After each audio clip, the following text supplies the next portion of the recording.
Magluto po tayo ng puto lanson. 2 cups flour and yeast, sugar, and a little bit of salt, and 2 eggs.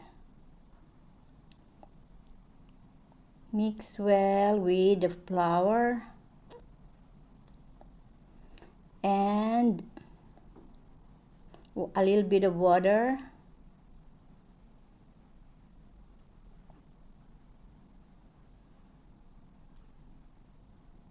And put some milk. I forgot the milk. Put some milk and put in a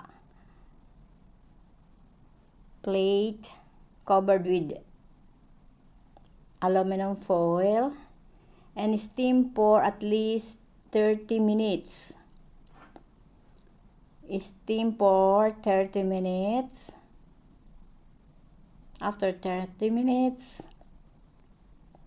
then it's cooked already.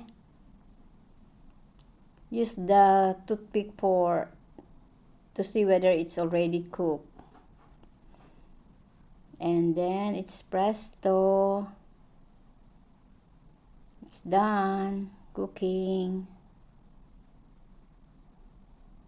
Masarap na puto lanson. Bicol puto lanson. Parang rice cake lang siya. Ay, puto cake. Masarap po. Kain na kayo. Sa masarap na puto lanson. You can add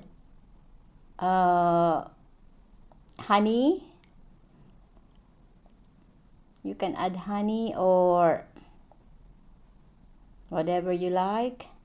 I just put some honey to make it a little bit sweet. Yummy. Let's eat. Sarap, masarap.